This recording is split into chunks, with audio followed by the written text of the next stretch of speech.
మళ్ళీ ఫోన్ చేస్తాను.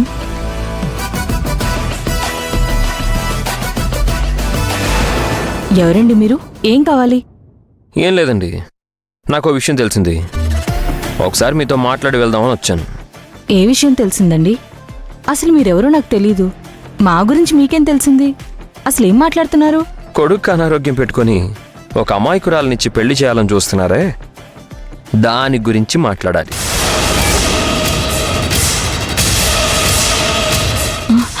ఎవరికి ఆరోగ్యం బాలేదు? ఎవరికి పెళ్లి చేస్తున్నావు? మీరెవరింటికో వెళ్ళబోయి మా ఇంటికి వచ్చినట్టున్నారు.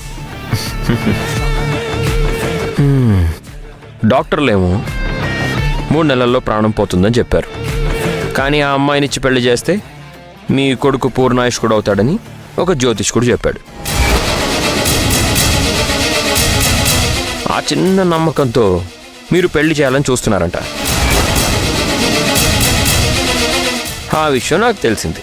అయ్యో, అలా ఎలా చేస్తారని మీతో మాట్లాడేద్దామని వచ్చాను. అలా ఏం లేదండి, మీకెవరో తప్పు చెప్పినట్టున్నారు. మా అబ్బాయికే బ్రహ్మాండంగా ఉన్నాడు. ఫారెన్లో చదువుకుని వచ్చాడు. ఫారెన్లో చదువుకుంటే రోగాలు రావని ఎక్కడన్నా రాసిపెట్టుందా? నిజం ఒప్పుకుంటే మనిద్దరమే కూర్చొని మాట్లాడుకుందాం. లేదంటే మీడియా వాళ్ళని పిలిచి, ఆ అమ్మాయి వాళ్ళని పిలిచి, తనతో పాటు పోలీస్ వాళ్ళని కూడా పిలిస్తే మీరు మీ అబ్బాయి ఇద్దరూ లోపలుంటారు. టీవీలో పేపర్లలో మీ గురించి తెలిసిపోతుంది కాబట్టి మళ్ళీ ఇలాంటి ప్రయత్నాలు చేయరు. ఏం చేద్దాం అంటారు? వాళ్ళని పిలుద్దామా, మనిద్దరమే మాట్లాడుకుందామా? అసలు ఎవరండి మీరు? మీరేం మాట్లాడుతున్నారు? అలాంటిది ఏం లేదని చెప్తున్నాను కదా.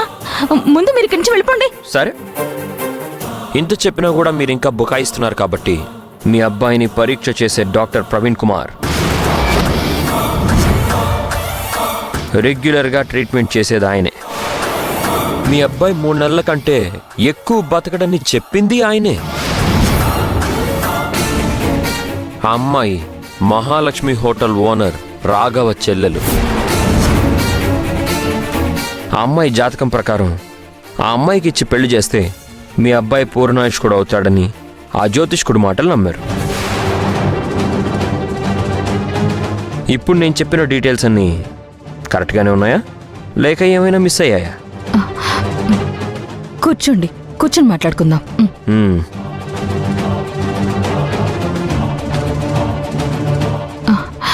మీరెవరో నాకు తెలీదు. దయచేసి ఈ విషయాన్ని ఎక్కడ మాట్లాడకండి. నా కొడుకు జీవితం నాశనం చేయకండి. అయ్యో, నేనెక్కడ నాశనం చేస్తున్నానండి? మీరే పాపం ఆ అమాయకురాలి జీవితం నాశనం చేయాలనుకుంటున్నారు. లేదండి, జ్యోతిష్యుడు చెప్పాడు ఈ పెళ్లి జరిగితే నా బిడ్డ జీవితం ఖచ్చితంగా బాగుపడుతుందని. చావు వాడి దరిదాపుల్లో కూడా రాదని నేను ఆయన్ని మొదటి నుంచి నమ్మాను. అందుకే ఈ పెళ్లి చేయాలని చూస్తున్నాను. దయచేసి నా బిడ్డ పెళ్లికి అడ్డుపడద్దు. అడ్డు రాకూడదంటే మీకు నాకు అడ్డుగా ఓ 25 లక్షలు పెట్టాలి. అవి నా అకౌంట్లోకి ట్రాన్స్ఫర్ అయ్యాయి అనుకోండి, నాకు తెలిసిన ఈ నిజాన్ని నేను నా బ్రెయిన్ లాకర్లోనే పెట్టేస్తాను. అలా కాదండి, నా కొడుకు పెళ్ళే ముఖ్యమండి. అది జరిగి తీరాలి. 25 లక్షలే కదా, మీ అకౌంట్లో ట్రాన్స్ఫర్ చేస్తాను. Very good. ఏంటి హీరో, 3 రోజుల్లో పెళ్ళంట? All the best. వెళ్ళొస్తాను.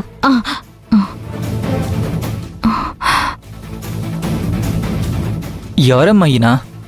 తెలుసు నాయనరా, చాలా రోజుల తర్వాత వచ్చారు. నీ పెళ్లి గురించే మాట్లాడుకుంటున్నాం. అదే ఏర్పాట్లు అవి ఎలా జరుగుతున్నాయని అడుగుతున్నారు. ఎప్పుడు చూడలేదు కదమ్మా, కొత్తగా కనిపిస్తున్నాడు. అదే నీకతను తెలీదులే, నాకు కూడా ఎప్పుడో పాత పరిచయం. పాపం ఇల్లు వెతుక్కుంటూ వచ్చాడనమాట. సరే, నాకు చిన్న పనుంది.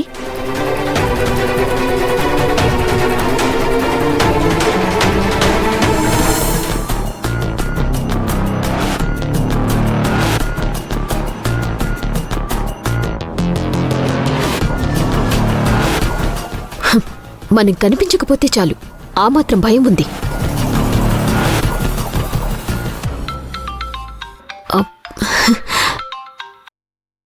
చెప్పు శ్యామ్. హలో అలేఖ్య, ఎలా ఉంది నీ పరిస్థితి అక్కడ? ఇప్పుడే కొంచెం ధైర్యం వచ్చింది. నేను కాసేపు కనిపించకపోయేసరికి ఇల్లంతా అల్లాడిపోయి కంగారు పడిపోయారు. నా కోసం ఆ మాత్రం భయపడుతున్నారంటే నాకది చాలు. భయపడకుండా ఎలా ఉంటారు? ఇప్పుడు నీ అవసరం వాళ్ళకి ఖచ్చితంగా ఉంది. నిన్ను ఇంట్లో నుంచి పంపించాలని ఉన్నా సరే పంపించలేని పరిస్థితి వాళ్ళది. పైగా నీకు అండగా నేనున్నాను కదా. నా లాయర్ తెలివితేటలు వాడి నిన్ను ఆ ఇల్లు దాటకుండా ఎలా కాపాడుకోవాలో నాకు తెలుసు. నిజంగా నువ్వు వచ్చిన తర్వాతే నేను కాస్త ప్రశాంతంగా ఉన్నాను. లేదంటే నా జీవితం ఏమైపోతుందో, మా బావ నన్ను ఎక్కడ ఇంట్లో నుంచి బయటికి పంపిస్తాడో అని భయపడుతూ బతికేదాన్ని. ఇంకా ఆలోచన మైండ్లో నుంచి తీసే. అలాంటిది ఏమీ జరగదు. అన్నట్టు నీకు చిన్న గుడ్ న్యూస్. ఒకసారి నీ ఫోన్లో మెసేజ్ చూసుకో. నా మొబైలా? చూడు ఒకసారి, మెసేజ్ చూడు.